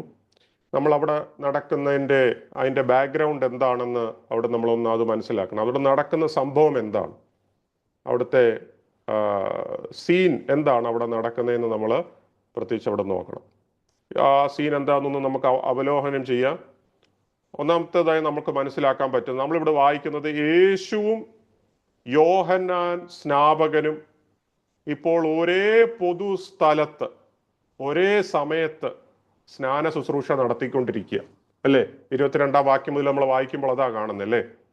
ഇവിടെ ഒരിടത്ത് യോഹന്നാൻ സ്നാനം നടത്തുന്നു, മറുവശത്ത് യേശു കർത്താവ് സ്നാനം നടത്തുന്നു. ഒരേ സ്ഥലം, ഏകദേശം ഒന്നെങ്കിൽ അപ്പുറം ഇപ്പുറം ഏതോ ഒരു റിവറിന്റെ അപ്പുറത്തോ ഇപ്പുറത്തോ നിന്ന് രണ്ടുപേരും സ്നാനം നടത്തുന്നു. അപ്പൊ ഇക്കാലം അത്ര യോഹന്നാൻ സ്നാപകന്റെ അനുയായികൾ, നേരത്തെ ഒത്തിരി പേര് യോഹന്നാന്റെ അനുയായികൾ ഉണ്ടായിരുന്നു. ഇപ്പോൾ അവര് മെല്ലെ ഓരോന്നായിട്ട് യേശുവിനെ അനുഗമിക്കാൻ തുടങ്ങി. ഇവിടുന്ന് ആള് കുറയുന്നു, യേശുവിന്റെ അടുത്തേക്ക് ആള് പോയിക്കൊണ്ടിരിക്കും. അപ്പൊ ഇത് കണ്ടിട്ട് പരിഭ്രാന്തരായ യോഹന്നാൻ സ്നാപകന്റെ ശിഷ്യന്മാര്, യോഹന്നാൻ സ്നാപകനോട് കൂടുതൽ അടുത്ത് നിന്ന ശിഷ്യന്മാര് കുറച്ച് ടെൻസ്ഡ് ആയിപ്പോയി. എന്ന് പറഞ്ഞാൽ ഒത്തിരി പേര് അവരുടെ കൂടെ ഉണ്ടായിരുന്നു. അങ്ങനെ കുറേശ്ശെ വെച്ച് യേശുവിന്റെ പുറകിലോട്ട് പോകുന്ന കണ്ടപ്പോൾ അവർ ടെൻസ്ഡ് ആയിട്ട് ഈ പരാതി പറയാൻ യോഹന്നാൻ സ്നാപകന്റെ അടുത്തേക്ക് പോകുന്ന ഭാഗമാണ് നമ്മൾ അതിന്റെ ഒരു എന്താ പറഞ്ഞേ, അതിന്റെ സീൻ. നിങ്ങൾക്ക് അതിന്റെ ബാക്ക്ഗ്രൗണ്ട് മനസ്സിലാക്കാൻ വേണ്ടിയാണ് ഞാനത് പറഞ്ഞത്. അപ്പൊ യോഹന്നാന്റെ ശിഷ്യന്മാർ ഈ പ്രശ്നം പറയുന്നത് നിങ്ങൾ പ്രത്യേകം ശ്രദ്ധിക്കണം. അവിടെ പറയുന്ന ഒരു പ്രധാന ഭാഗം ഇങ്ങനെയാണ്: എല്ലാവരും അവന്റെ അടുക്കൽ പോകുന്നു. അങ്ങനെയല്ല അവിടെ എഴുതിയിരിക്കുന്നു, എല്ലാവരും അവന്റെ അടുക്കൽ പോകുന്നു. അപ്പൊ ഇതൊരു വല്ലാത്ത ഒരു ഉത്കണ്ഠയിൽ നിന്ന്, ഒരു ടെൻഷനിൽ നിന്ന് പറയുന്ന വാക്കാ. അവിടെ യേശു എന്ന വ്യക്തി ജനത്തെ വല്ലാതെ ആകർഷിച്ചുകൊണ്ടിരിക്കുക. യേശുവിന്റെ ഫാൻസുകൾ ഓരോ ദിവസവും വർദ്ധിച്ചുകൊണ്ടിരിക്കുക. അപ്പൊ എല്ലാവർക്കും ഇപ്പൊ ചർച്ചാ വിഷയം യോഹന്നാനല്ല, യേശുവാണ്. ഇത്രയും നാൾ യോഹന്നാനായിരുന്നു. ഇപ്പൊ എല്ലാവരുടെയും അവരുടെ കുശലപ്രശ്നത്തിലും, എവിടെ ചായ കുടിക്കാൻ പോയാലും, ബസ്സേ പോയാലും, ഞാനത് അതിശയോക്തിയായിട്ടാ പറഞ്ഞത്, അവർ യാത്രയ്ക്ക് പോയാലും ചർച്ചാ വിഷയം മനുഷ്യരുടെ എല്ലാം കർത്താവായ യേശു ക്രിസ്തു. യോഹന്നാനെ ആൾക്കാർ പയ്യെ മറന്നുകൊണ്ടിരിക്കുക. അപ്പൊ ജനക്കൂട്ടം ഓരോ ദിവസവും യേശുവിന്റെ പിന്നാലെ പോയിക്കൊണ്ടിരിക്കുക. അപ്പൊ യോഹന്നാന്റെ ശിഷ്യന്മാർ ദൈനംദിനം ശിഷ്യന്മാരുടെ എണ്ണത്തിൽ ഇങ്ങനെ കുറവ് സംഭവിച്ചുകൊണ്ടിരിക്കുക. അപ്പൊ മാനുഷികമായ നിലയിൽ നോക്കിക്കഴിഞ്ഞാൽ ഇതൊരു പ്രതിസന്ധി തന്നെയാണ്. ആരെ സംബന്ധിച്ചിടത്തോളം? യോഹന്നാൻ സ്നാപകനെ സംബന്ധിച്ചിടത്തോളം അല്ലേ. അപ്പൊ ശുശ്രൂഷയുടെ കാര്യത്തിൽ നോക്കിക്കഴിഞ്ഞാൽ ഈ ഈഗോ ക്ലാഷ് സംഭവിക്കുക, അല്ലെങ്കിൽ ഈഗോ ഹെർട്ട് ആകുന്ന ഒരു നിമിഷമായത്. ഇപ്പം നമ്മുടെ സഭയിൽ സ്ഥിരമായി വന്നുകൊണ്ടിരിക്കുന്ന ചില വിശ്വാസികൾ പെട്ടെന്ന് അടുത്തുള്ള മറ്റൊരു സഭയിൽ പോകാൻ തുടങ്ങുമ്പോൾ ഉണ്ടാകുന്ന മനോഭാവം എന്തായിരിക്കും അല്ലേ? അല്ലെ നമ്മുടെ പട്ടണത്തിൽ പെട്ടെന്ന് നമ്മൾ താമസിക്കുന്ന പട്ടണത്തിലോ സിറ്റിയിലോ പെട്ടെന്നൊരു ചെറുപ്പക്കാരനായ ഒരു പാസ്റ്റർ വന്നു, ഒരു പുതിയ സഭ തുടങ്ങി. പെട്ടെന്ന് നമ്മുടെ സഭയിലുള്ള ആൾക്കാരെ പെട്ടെന്ന് അദ്ദേഹം ആകർഷിച്ചുകൊണ്ട് അങ്ങോട്ട് കൊണ്ടുപോവുക. അന്നേരം നമ്മുടെ ഉള്ളിൽ വരുന്ന ഒരു മനോഭാവം എന്തായിരിക്കും? അപ്പൊ അങ്ങനെ ഒരു നിമിഷമാണ് നമ്മൾ ഇവിടെ കാണുന്നത്. എന്നാൽ അതിനോടുള്ള യോഹന്നാൻ സ്നാപകന്റെ പ്രതികരണമാണ് ഈ ഭാഗത്തെ മുഴുവൻ സുവിശേഷത്തിലെയും ഏറ്റവും പ്രബോധനമായ ഒന്നാക്കി മാറ്റുന്നത്. ഞാൻ പറയുന്ന കോണ്ടെക്സ്റ്റ് നിങ്ങൾക്ക് മനസ്സിലാവുന്നുണ്ടോ? പെട്ടെന്ന് കർത്താവ് വരുന്നു, യോഹന്നാന്റെ ഫാൻസ് എല്ലാം ഓരോന്നോരോന്ന് കൊഴിഞ്ഞ് അങ്ങോട്ട് പോയിക്കൊണ്ടിരിക്കുക എല്ലാവരും. So this is the most instructive in the entire gospel. എന്തുവാ? യോഹന്നാന്റെ പ്രതികരണം വളരെ അർത്ഥവത്തായിട്ടുള്ള ഒരു കാര്യമാണ്.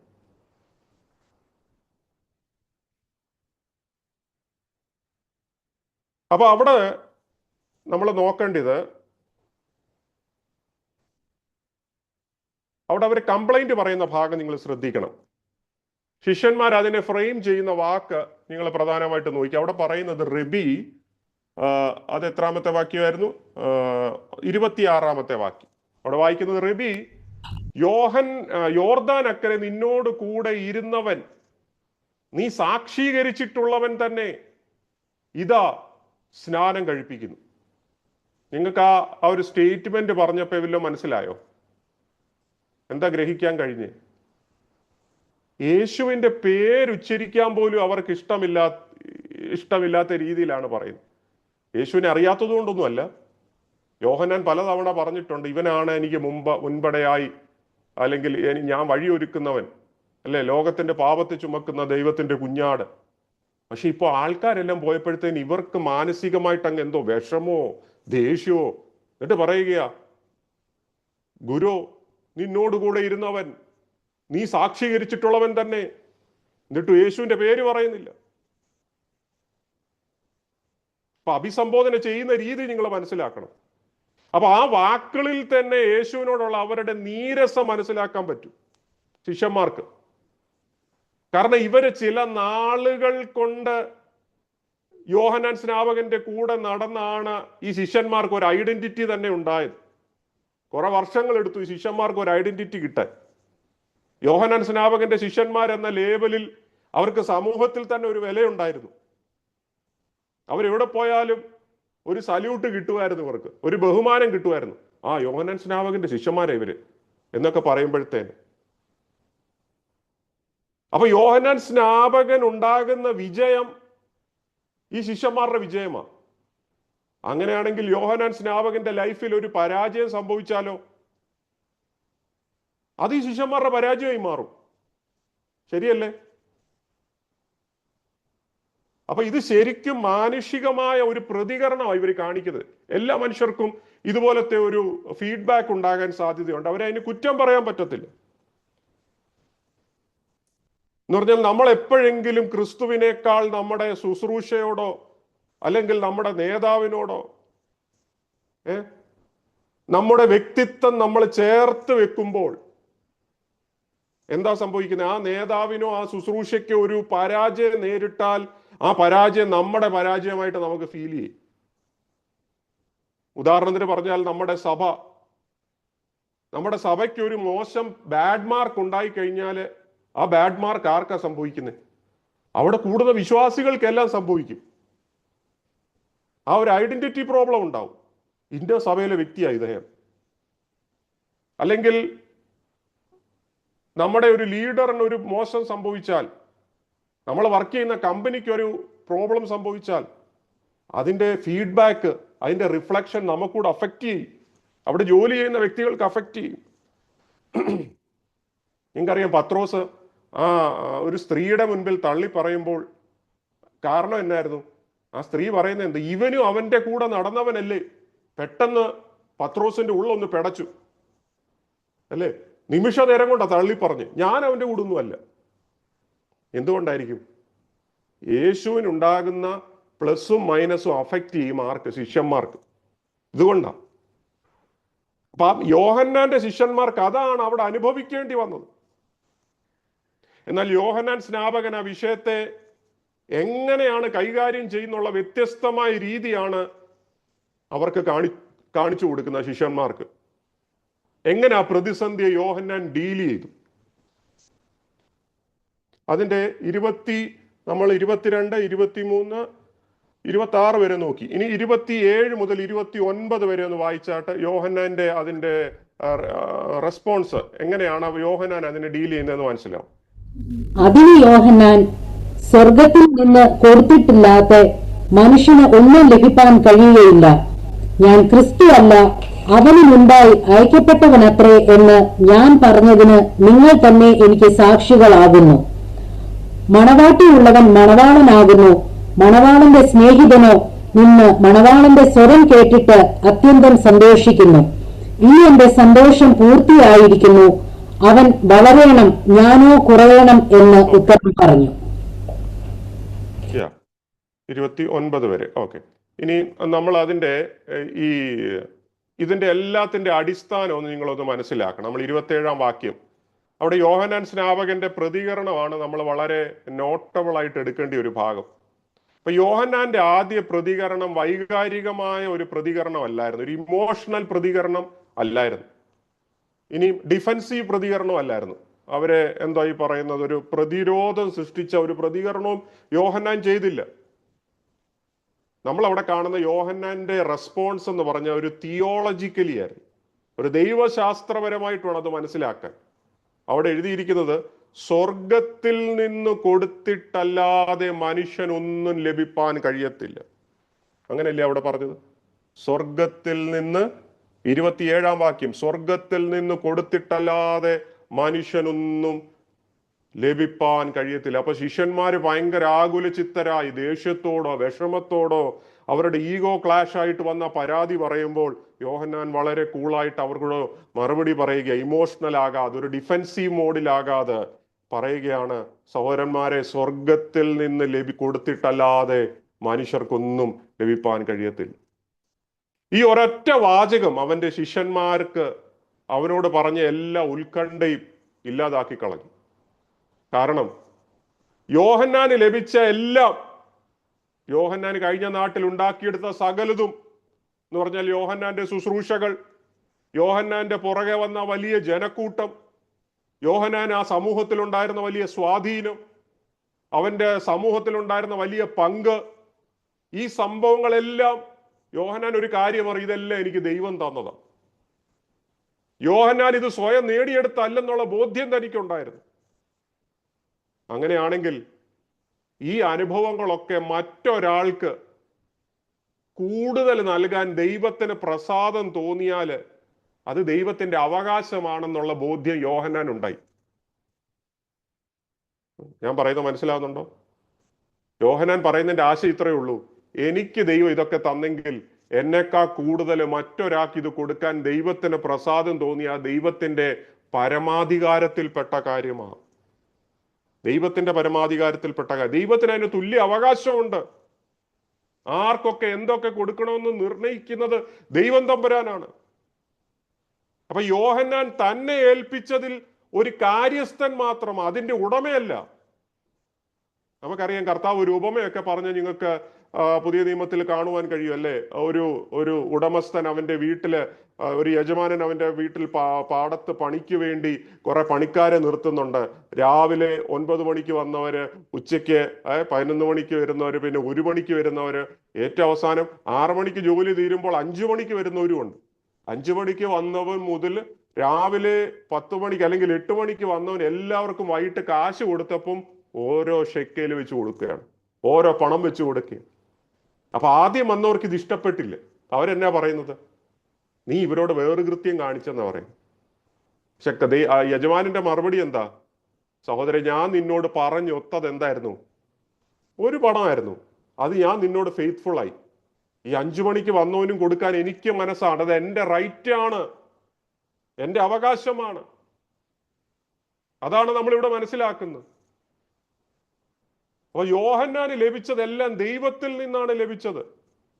ദൈവം ഇത് ആർക്കൊക്കെ കൊടുക്കണമെന്ന് ദൈവം തീരുമാനിക്കും. ദൈവത്തിന്റെ അവകാശത്തിൽപ്പെട്ട കാര്യമാണ്. യോഹന്നാനെ, നീ ഇതിന്റെ സ്റ്റീവാർഡ്ഷിപ്പാണ്, നിനക്ക് ലഭിച്ചിരിക്കുന്നതിന്റെ എന്താ പറയുന്നത്, നീ ഇതിന്റെ ഒരു ദാസനാണ്, നീ ശുശ്രൂഷ ചെയ്യുന്നവനാണ്, നീ ഇതിന്റെ ഓണർ അല്ല എന്നാണ് ഈ ഒരു ബോധ്യം യോഹന്നാൻ ഉണ്ടായിരുന്നു. അപ്പൊ യോഹന്നാൻ സ്നാപകന്റെ ഈ ഒരു പ്രതികരണം നമ്മൾ മനസ്സിലാക്കുമ്പോൾ അദ്ദേഹത്തിന്റെ വിനയത്തിന്റെ ഒരു ഭാവം അല്ലെ, അദ്ദേഹത്തിന്റെ ഹ്യൂമിലിറ്റി കാണിക്കുകയാണ്. അത് അഭിമാനം കുറഞ്ഞിട്ടല്ല, അദ്ദേഹം വ്യാജമായിട്ടൊരു എന്താ പറയാ, ഒരു എളിമ കാണിച്ചതല്ല. ചിലര് ഷോ കാണിക്കാൻ വേണ്ടി ഒന്ന് താഴ്ത്തി കാണിക്കും അല്ലേ, അടിയൻ എന്നൊക്കെ പറഞ്ഞു, അങ്ങനെ കാണിച്ചതല്ല. തനിക്ക് ലഭിച്ച സകല ശുശ്രൂഷകളും അതെവിടെ നിന്നാണ് യഥാർത്ഥത്തിൽ തനിക്ക് ലഭിച്ചതെന്നുള്ള വളരെ കൃത്യമായ ധാരണ യോഹന്നാൻ ഉണ്ടായിരുന്നു. അതുകൊണ്ട് ഒരു കാര്യം നമ്മൾ മനസ്സിലാക്കണം, നമുക്കൊരിക്കലും സ്വന്തമല്ലാത്ത ഒരു കാര്യത്തെക്കുറിച്ചും നമ്മൾ പൊസസീവ് ആകാൻ പാടില്ല. നമുക്ക് ലഭിക്കുന്ന ശുശ്രൂഷകൾ, നമ്മൾ ഏറ്റെടുത്തിരിക്കുന്ന ഉത്തരവാദിത്തങ്ങൾ, ഇതൊക്കെ നമുക്ക് ദൈവത്തിൽ നിന്ന് ലഭിക്കുന്ന വിലപ്പെട്ട കാര്യങ്ങളാണ്. നമ്മൾ ഇതിൻ്റെയൊക്കെ സ്റ്റീവാർഡ്ഷിപ്പാണ് ദൈവം നമുക്ക് തന്നിരിക്കുന്നുള്ളൊരു ബോധ്യമാണ് ഇതിലൂടെ ദൈവം നമ്മളോട് സംസാരിക്കുന്നത്. അപ്പൊ നാം നമ്മെ തന്നെ സ്വയം ശോധന ചെയ്യണം. കഴിഞ്ഞ നാളുകൾ കൊണ്ട് നമ്മൾ ഉണ്ടാക്കിയെടുത്തത് എന്തും, അതൊരു പദവിയാകാം, പ്രശസ്തിയാകാം, ഒരു സ്വാധീനമായിരിക്കാം, ഒരുപക്ഷെങ്കിൽ അത് കർത്താവ് അത് മറ്റൊരാളിലേക്ക് കൊടുക്കുമ്പോൾ ശരിക്കും നമ്മുടെ പ്രതികരണം എന്തായിരിക്കും? അതാണ് നമ്മളോട് മനസ്സിലാക്കേണ്ടത്. നമ്മളൊരു ഔദാര്യമായ മനോഭാവത്തോടെയാണോ ആ പ്രതികരണത്തെ നമ്മൾ കാണാൻ പോകുന്നത്, അതോ മനസ്സ് തകർന്നവനെ പോലെ ഒരു ഉത്കണ്ഠ വന്നവരായി ആ സാഹചര്യത്തെ വീക്ഷിക്കുന്നവരാണ്? അപ്പൊ ഈ 27-ാം വാക്യത്തോട് നമ്മുടെ വ്യക്തിപരമായ ജീവിതത്തിൽ നമ്മൾ എങ്ങനെ ഇത് പ്രതികരിക്കുന്നത് ദൈവത്തിന്റെ ആത്മാവ് നമ്മളോട് ചോദിക്കുക. സ്വർഗത്തിൽ നിന്ന് കൊടുത്തിട്ടല്ലാതെ മനുഷ്യർക്കൊന്നും ലഭിക്കുകയില്ല. തുടർന്ന് 28-ാം വാക്യത്തിൽ പറയുന്നത് ഇങ്ങനെയാണ്, ഞാൻ മശിഹയല്ല, അല്ലെ? 28-ാം വാക്യത്തിൽ പറയുകയാണ്, ഞാൻ ക്രിസ്തു അല്ല, അവന് മുൻപായി അയക്കപ്പെട്ടവൻ അത്രേ. Price the Lord. അപ്പൊ യോഹന്നാൻ തന്റെ ശിഷ്യന്മാരെ ഓർമ്മിപ്പിക്കുന്നത് ഞാൻ ക്രിസ്തു അല്ലെന്ന് പറഞ്ഞുകൊണ്ടാ. അപ്പൊ ഈ ഭാഗം ആദ്യമായിട്ടല്ല യോഹന്നാൻ പറയുന്നത്. 1-ാം അധ്യായത്തിൽ തന്നെ അദ്ദേഹം ഇത് പറയുന്നുണ്ട്, നമ്മളത് പഠിച്ചായിരുന്നു. ഇപ്പോൾ അത് വീണ്ടും ആവർത്തിച്ച് റിപ്പീറ്റ് ചെയ്ത് പറയുകയാണ്, I am not the Maseeha. കാരണം ഇതുവരെ അവന്റെ ശിഷ്യന്മാർക്ക് ഇത് പൂർണ്ണമായിട്ട് ഉൾക്കൊള്ളാൻ കഴിഞ്ഞില്ല. കാരണം യോഹന്നാൻ അന്ന് ഈ വിഷയം പറയുമ്പോൾ യോഹന്നാൻ ആള് കുറവൊന്നുമില്ല, ഇഷ്ടം പോലെ ആൾക്കാർ യോഹന്നാന്റെ കൂട്ടത്തിലുണ്ട്. അതുകൊണ്ട് ഈ പ്രശ്നം അവർ നേരിട്ടില്ല. ശിഷ്യന്മാർക്ക് ആ ഒരു പോരായ്മ ഫീൽ ചെയ്തില്ലായിരുന്നു. ഉണ്ടായിരുന്നോ? അന്ന് യോഹന്നാന്റെ ചുറ്റും ആൾക്കാരായിരുന്നു, ജനക്കൂട്ടം അന്ന് യോഹന്നാന്റെ കൂടെ നിൽക്കുന്നുണ്ടായിരുന്നു. അതുകൊണ്ട് അന്ന് അവർക്ക് ആ വിഷയം ഗ്രഹിക്കാൻ കഴിഞ്ഞില്ല. എന്നാൽ യോഹന്നാന്റെ ദൗത്യവും യേശുവിന്റെ ദൗത്യവും ഒരേപോലെ മുമ്പോട്ട് പോകുമെന്ന് അന്ന് ശിഷ്യന്മാർ കരുതിയത്. യോഹന്നാൻ ഇവിടെ ശുശ്രൂഷിക്കുന്നു, യേശു വേറൊരിടത്ത് ശുശ്രൂഷിക്കുന്നു. ഇത്രയും അവർ ചിന്തിച്ചുള്ളൂ. യോഹന്നാന്റെ ശിഷ്യന്മാർ കൊഴിഞ്ഞു പോകുന്നുള്ള ചിന്ത അവർക്ക് സ്വപ്നത്തിൽ പോലും ഉണ്ടായില്ല. മനസ്സിലായോ? എന്നാൽ ഇവിടെ ശരിക്കും സംഭവിക്കുന്നത്, യോഹന്നാന് നമ്മളെ റേസിങ്ങിനകത്ത് കാണുന്നത് പോലെ ബാറ്റൻ കൈമാറുന്ന ശുശ്രൂഷയായിരുന്നു. അപ്പൊ ഇവർ രണ്ടുപേരും രണ്ട് നിലയിൽ രണ്ട് സ്ഥലത്ത് ശുശ്രൂഷ ചെയ്യുന്നവരെന്ന ചിന്താഗതിയായിരുന്നു അന്ന് യോഹന്നാന്റെ ശിഷ്യന്മാർക്കുണ്ടായിരുന്നു. ശരിക്കും ഇവിടെ ആവശ്യമായ ഒരു മാനസിക സ്ഥിരതയാണ് ഇവർക്ക് വേണ്ടിയിരുന്നത്. യോഹന്നാന്റെ ഈ ഒരു വ്യക്തിത്വത്തിന് യാതൊരു കോട്ടവും അവിടെ സംഭവിക്കുന്നതായിട്ട് നമുക്കിവിടെ കാണുന്നില്ല. യോഹന്നാൻ വളരെ കൂളായിട്ട് ഈ വിഷയത്തെ ഹാൻഡിൽ ചെയ്തു. യോഹന്നാന്റെ ശുശ്രൂഷയുടെ ഭയങ്കര വിജയമായിരുന്നു എന്നതിന്റെ അടിസ്ഥാനം കൊണ്ടല്ല, ജനക്കൂട്ടം അവൻ ഒത്തിരി വർദ്ധിച്ചത് കൊണ്ടുമല്ല, ഇനി അവന്റെ ശിഷ്യന്മാര് ഭയങ്കര വിശ്വസ്തരായിരുന്നു എന്നതിന്റെ അടിസ്ഥാനം കൊണ്ടുമല്ല. പിന്നെന്തായിരുന്നു? യോഹന്നാന് തന്റെ നിയോഗത്തെക്കുറിച്ച് നല്ല ബോധ്യമുണ്ടായിരുന്നത് കൊണ്ട് യോഹന്നാൻ പറയുകയാണ്, എൻ്റെ ഐഡന്റിറ്റിക്ക് യാതൊരു കോട്ടവും ഇതുകൊണ്ട് സംഭവിക്കുന്നില്ലെന്ന്. അവനെ അയച്ചത് ആരാണെന്നും എന്തിനു വേണ്ടിയാണ് യോഹന്നാനെ അയക്കപ്പെട്ടത് എന്നുള്ള നല്ല ബോധ്യം അവനുണ്ടായിരുന്നു. പലപ്പോഴും നമ്മുടെ ഈ ഐഡന്റിറ്റി ലോക മനുഷ്യരുടെ മുൻപില് നമുക്ക് ലഭിക്കുന്ന ഈ മാന്യതയേക്കാൾ നമ്മളെ ഏൽപ്പിച്ച ശുശ്രൂഷകൾ ദൈവനിയോഗത്തിലായിരുന്നു എന്ന ബോധ്യം എപ്പോഴും നമുക്കുണ്ടെങ്കിൽ, അല്ലെങ്കിൽ ദൈവം പറഞ്ഞിട്ടാണ് നിങ്ങൾ ആ ശുശ്രൂഷ ഏറ്റെടുത്തിട്ടുണ്ടെങ്കിൽ, നിങ്ങളുടെ ആള് കുറയുന്നതൊന്നും നിങ്ങളെ ഫീൽ ചെയ്യാൻ പാടില്ല എന്നാണ് നമ്മൾ ഇവിടുന്ന് മനസ്സിലാകുന്നത്. കർത്താവിന്റെ ശുശ്രൂഷ നിങ്ങൾ വിശ്വസ്തയോടുകൂടെ ചെയ്തിട്ടുണ്ടെങ്കിൽ ചിലപ്പോൾ ആള് കുറഞ്ഞേക്കാൻ, ദൈവത്തിന് മറ്റൊരു പദ്ധതി ഉണ്ടായിരിക്കും എന്ന് കരുതിക്കോണം. ആ വിഷയത്തിൽ നമ്മൾ നിരാശപ്പെടുവാൻ പാടില്ലെന്നാണ് ഈ ഒരു ഭാഗത്തിലൂടെ നമുക്ക് മനസ്സിലാക്കാൻ കഴിയുന്നത്. അടുത്ത നമ്മൾ 29-ാം വാക്യത്തിലേക്ക് നമ്മൾ വായിച്ചത്, അവിടെ ഈ മണവാളന്റെയും മണവാട്ടിയുടെയും രൂപകം എടുത്തുകൊണ്ടാണ് യോഹന്നാൻ അവിടെ സംസാരിക്കുന്നത്. 29-ാം വാക്യം അവിടെ നമ്മൾ വായിച്ചതും, മണവാട്ടിയുള്ളവൻ മണവാളനാകുന്നു, മണവാളന്റെ സ്നേഹിതനോ നിന്ന് മണവാളന്റെ സ്വരം കേട്ടിട്ട് അത്യന്തം സന്തോഷിക്കുന്നു, ഈ എൻ്റെ സന്തോഷം പൂർണ്ണമായിരിക്കുന്നു. Price the Lord. വളരെ അനുഗ്രഹിക്കപ്പെട്ട ഒരു ഭാഗമാണ് നമ്മളിവിടെ വായിച്ചത്. വളരെ ആഴത്തിൽ ഗ്രഹിക്കേണ്ടിയ ഒരു സന്ദർഭമാണ് ഈ ഒരു സ്റ്റോറി, അല്ലെങ്കിൽ ഈ ഒരു മെറ്റഫർ അദ്ദേഹം എടുത്തു പറയുന്നത്. അപ്പൊ 1-ാം നൂറ്റാണ്ടിലെ വിവാഹത്തെക്കുറിച്ച്, യഹൂദ വിവാഹത്തെക്കുറിച്ച്, അതിന്റെ സന്ദർഭത്തെക്കുറിച്ച് നമ്മൾ മനസ്സിലാക്കണം. 1-ാം നൂറ്റാണ്ടിലെ യഹൂദ വിവാഹത്തിൽ മണവാളന്റെ സ്നേഹിതൻ എന്ന് പറയുന്ന ഒരു വ്യക്തിയുണ്ട്. മണവാളന്റെ സ്നേഹിതൻ. ആ വ്യക്തി ആരായിരിക്കും? ആ വ്യക്തിയാണ് ആ കല്യാണത്തിന്റെ എല്ലാ കാര്യവും നോക്കി നടത്തുന്നത്.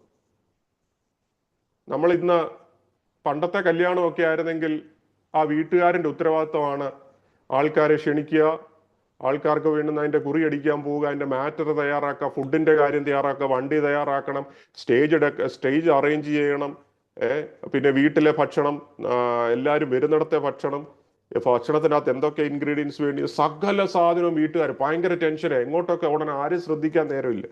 ഇന്നത്തെ പല കല്യാണങ്ങളും ഈ ടെൻഷൻ ഇല്ലാതെ നടക്കുന്നുണ്ട്. കാരണം ഇവന്റ് മാനേജ്മെന്റ് വന്നിട്ടുണ്ട്. ഈ ഇവന്റ് മാനേജ്മെന്റ് വന്നോടുകൂടി ഈ വീട്ടുകാരൻ ഒരാളെ മാത്രം കോണ്ടാക്ട് ചെയ്താൽ മതി. മനസ്സിലായോ? വണ്ടിയുടെ വേണമെങ്കിലും ജോണിച്ചാനെ വിളിക്കും. ജോണിച്ച വണ്ടിയുടെ കാര്യം അറേഞ്ച് ആയോ? ഓക്കെ, ഏറ്റു സാറേ എന്ന് പറയും. അത് ഭക്ഷണത്തിന്റെ കാര്യത്തിനെ കുറിച്ച് ചോദിക്കും, ഇന്ന സാധനം വേണം, അതും ജോണിച്ചാനെയാണ് വിളിക്കുന്നത്. മനസ്സിലായോ? ചെറുക്കനും പെണ്ണിനും പോകാനുള്ള വണ്ടിയുടെ കാര്യം ജോണിച്ചാനെയാണ് വിളിക്കുന്നത്. ക്യാമറ, വീഡിയോ, സ്റ്റേജ് എല്ലാം ഈ ഒറ്റ വ്യക്തിയാണ് വിളിക്കുന്നത്. അപ്പൊ ഈ മണവാളന്റെ സ്നേഹിതൻ എന്ന് പറയുന്ന ഒരാള് യഹൂദ വിവാഹ സംസ്കാരത്തിൽ ഉണ്ടായിരുന്നു. അദ്ദേഹത്തിന്റെ ഉത്തരവാദിത്വമായിരുന്നു ഈ കല്യാണം ഏറ്റവും ഭംഗിയാക്കി നടത്തി കൊടുക്കുക എന്നുള്ളത്. അപ്പൊ കല്യാണത്തിന് വേണ്ടുന്ന എല്ലാ കാര്യവും അദ്ദേഹം ഒരുക്കി മണവാളനെയും മണവാട്ടിയെയും ഈ കല്യാണം നടക്കുന്ന കൂടാരം വരെ കൊണ്ടെത്തിക്കുക എന്നുള്ള അദ്ദേഹത്തിന്റെ ഉത്തരവാദിത്വം. ഒരുമിച്ച് ആനയിക്കുക മാത്രമല്ല, ഈ വിവാഹത്തിന് സാക്ഷ്യം വഹിക്കുകയാണ് ഈ സ്നേഹിതന്റെ ഉത്തരവാദിത്വം. അപ്പൊ കല്യാണം കൂടുന്നതും കല്യാണം നടത്തുന്നതുമായിരുന്നു അദ്ദേഹത്തിന്റെ മുഴുവൻ ഉത്തരവാദിത്വം. എങ്ങനെങ്കിലും വിവാഹം വളരെ ഭംഗിയാക്കി നടത്തണം. അപ്പൊ മണവാളന്റെ സ്നേഹിതനെ സംബന്ധിച്ചിടത്തോളം ഇത് ഏറ്റവും സന്തോഷമുള്ള ഒരു ദിവസമാണ്. മനുഷ്യൻ തന്നെ ശ്രദ്ധിക്കുന്നതല്ല തനിക്കിപ്പോൾ വിഷയം.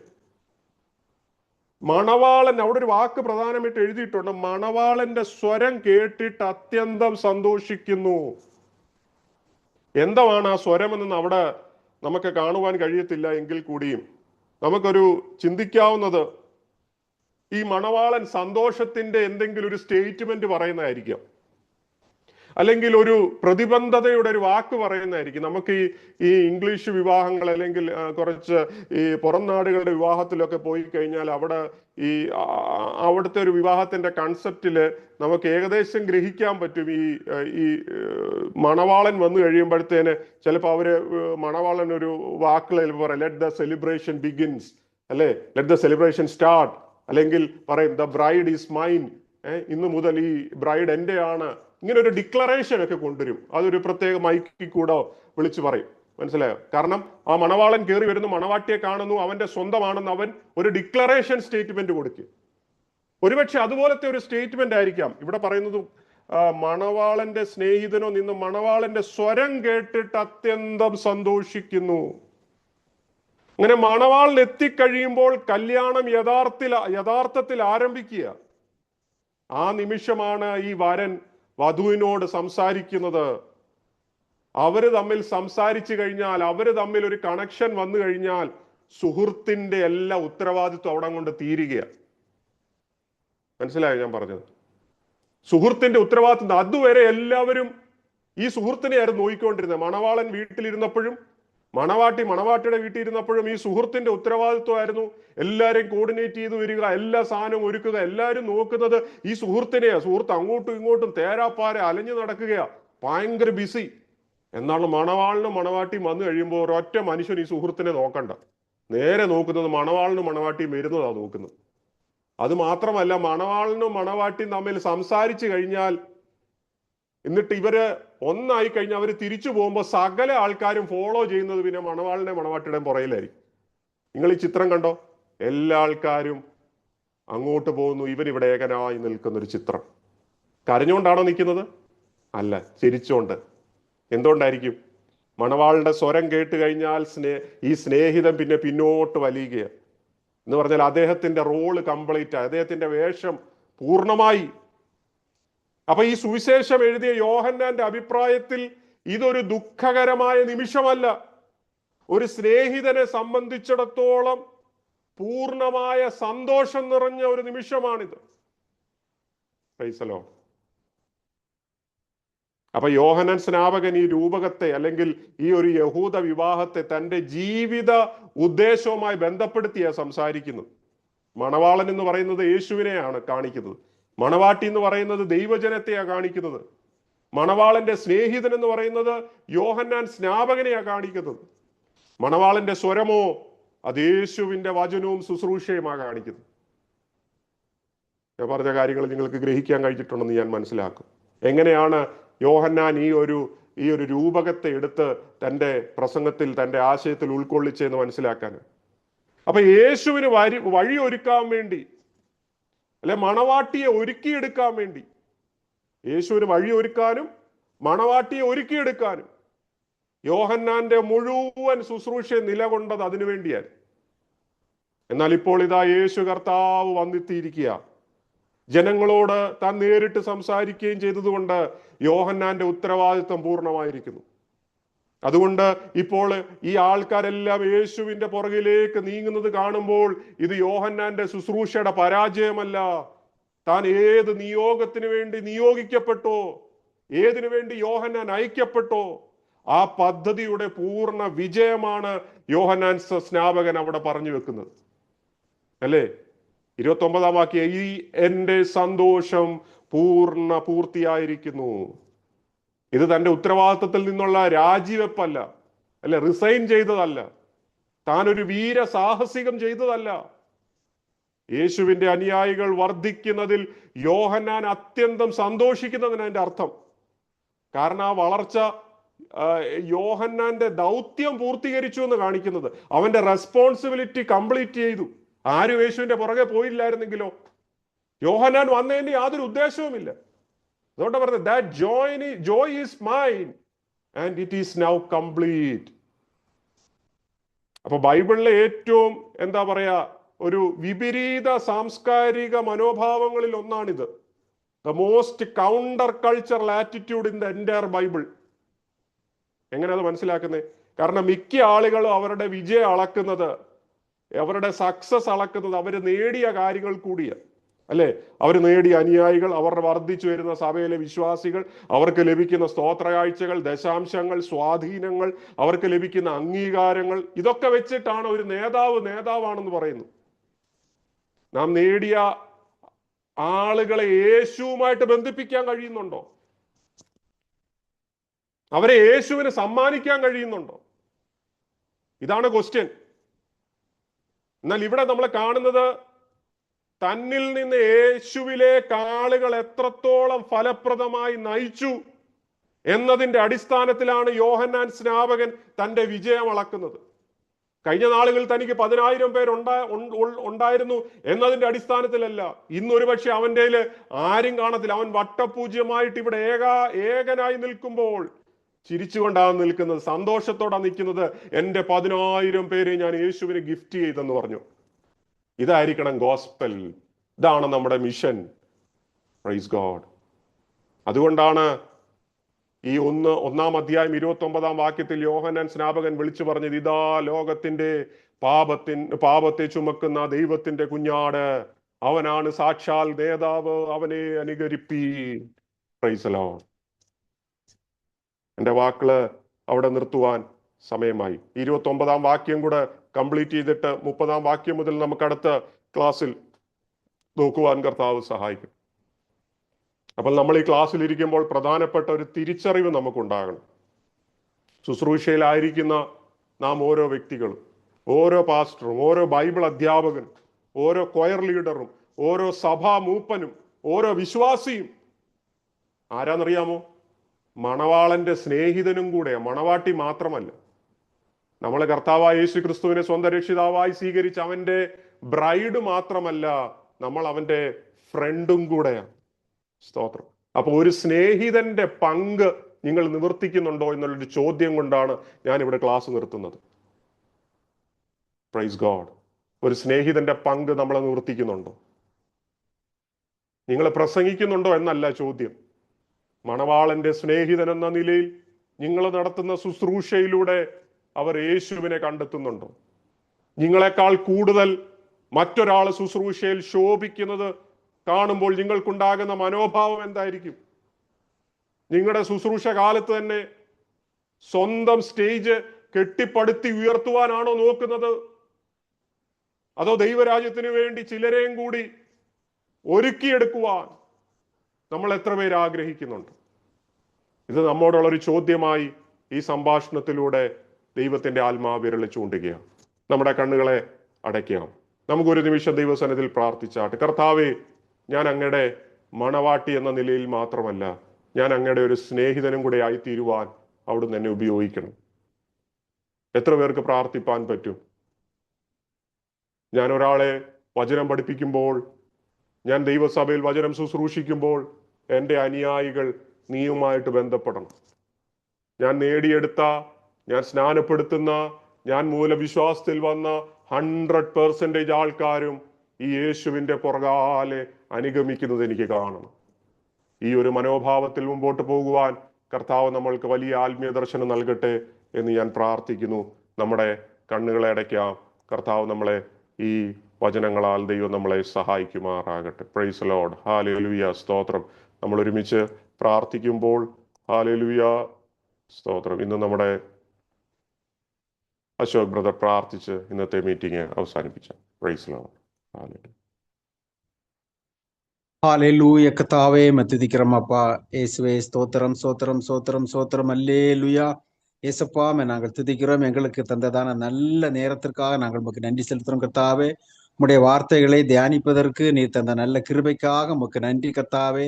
யாருக்கும் கிடைக்காத ஒரு பாக்கியம் எங்களுக்கு நீர் தந்திருக்கிறீர் கர்த்தாவே. அதற்காக நாங்கள் உமக்கு நன்றி செலுத்துகிறோம். இந்த உலகத்திலே நாங்கள் தான் பாக்கியவான்கள் கர்த்தாவே. உம்முடைய வார்த்தைகளை தியானிக்கிற நாங்கள் கர்த்தாவே இந்த உலகத்தில் எப்போதும் பாக்கியவான்களாக நாங்கள் இருக்கிறோம். அதற்காக நாங்கள் உமக்கு நன்றி செலுத்துறோம் கர்த்தாவே. இந்த வார்த்தைகளை எங்களுக்கு படிப்பித்து தந்த கர்த்தாவே, உம்முடைய மகனை உம்முடைய பாதத்தை நாங்கள் வைக்கிறோம் கர்த்தாவே. உம்முடைய சத்தத்தை நாங்கள் கேட்டோம் கர்த்தாவே. அநேக ரகசியங்களை கர்த்தாவே நீர் எங்களுக்கு வெளிப்படுத்தி இருக்கிறீர். அதற்காக நாங்கள் உமக்கு நன்றி செலுத்துறோம் கர்த்தாவே. உம்முடைய வாசனங்கள், உம்முடைய வார்த்தைகள் திரும்ப தியானிக்க தியானிக்க தியானிக்க புதுவிதமான கருத்துக்கள் எங்களுடைய மனதிலே வருகிறது கர்த்தாவே. அதற்காக நாங்கள் உமக்கு நன்றி செலுத்துறோம் கர்த்தாவே. நீர் வரப்போகிறீர் கர்த்தாவே. மணவாளனாக நீர் வரும்போது கர்த்தாவே, நாங்கள் உம்மோடு சேர்ந்து எடுத்துக்கொள்ளப்படும்படியாக, அந்த நித்திய ராஜ்யத்திற்கு நாங்கள் அவகாசிகள் ஆகும்படியாக கர்த்தாவே நீர் எங்களை கர்த்தாவே நீர் தெரிந்தெடுத்திருக்கிறீரே. அதற்காக நாங்கள் உமக்கு நன்றி செலுத்துறோம் அப்பா. இந்த நாளிலே கலந்து கொண்டதான ஒவ்வொரு பிள்ளைகளையும் உடைய பாதத்தில் நாங்கள் வைக்கிறோம் கர்த்தாவே. இந்த வார்த்தைகள், இந்த வசனங்கள் அவர்களுக்கு பிரயோஜனமாக இருக்கும்படியாக கர்த்தாவே நாங்கள் கெஞ்சி மன்றாடுகிறோம் கர்த்தாவே. யூடியூபில் கேட்டுக்கொண்டிருக்கிறதான பிள்ளைகளையும் உடைய பாதத்தில் நாங்கள் வைக்கிறோம். அதை கேட்கிறதான பிள்ளைகள் கர்த்தாவே ரட்சிப்புக்குள்ளாலே வரும்படியாகவும், நீர்தான் ஜீவனுள்ள தேவன் என்பதை அறிந்து கொள்ளும்படியாகவும் இயேசுவே நீர் கிருபை செய்யும் என்று கெஞ்சுறோம். இதன் மூலமாக அநேக ஆத்துமாக்கள் உடைய ராஜ்யத்திற்கு வந்து சேரும்படியான சூழ்நிலைகளை நீர் ஏற்படுத்தி கொடுக்கும்படியாக நாங்கள் கெஞ்சுறோம் அப்பா. இந்த நல்ல நேரத்தை நீர் எங்கள் தந்ததற்காக நாங்கள் உமக்கு நன்றி செலுத்துகிறோம். எங்கள் ஜெபம் கேட்டபடினால் உமக்கு நன்றி. எல்லாம் இயேசு கிறிஸ்து மூலம் ஜெபிக்கிறோம் எங்கள் ஜீவனுள்ள நல்ல பிதாவே. ആമേൻ ആമേൻ ആമേൻ അമേൻ. Praise Lord. കർത്താവ് എല്ലാവരെയും സഹായിക്കട്ടെ. കടന്നു വന്ന എല്ലാ പ്രിയപ്പെട്ടവരോടും ഓൺലൈനിലൂടെ കേൾക്കുന്ന എല്ലാ പ്രിയപ്പെട്ടവർക്കും പ്രത്യേകം നന്ദി. അടുത്ത ആഴ്ചയിൽ നമുക്ക് 30 മുതൽ അതിൻ്റെ 36 കൂടാതെ 4-ാം അധ്യായം 1 മുതൽ 42 വരെയുള്ള ഭാഗം കൂടെ നിങ്ങൾ ഒന്ന് വായിക്കണം. അതിനോട് തുടർന്ന് 4-ാം അധ്യായത്തിലൂടെ കയറുവാൻ ദൈവം സഹായിക്കട്ടെ. 1 to 42 അതാണ് അടുത്ത ഒരു സെക്ഷൻ, 4-ാം അധ്യായത്തിൻ്റെ ആദ്യത്തെ പോർഷൻ. അതും കൂടെ നിങ്ങൾ വായനയിൽ ഓർക്കണമെന്ന് ഓർപ്പിച്ചുകൊണ്ട് വാക്കുകളെ ചുരുക്കുന്നു. ദൈവം നമ്മളെ സഹായിക്കുമാറാകട്ടെ. God bless you. Praise Lord.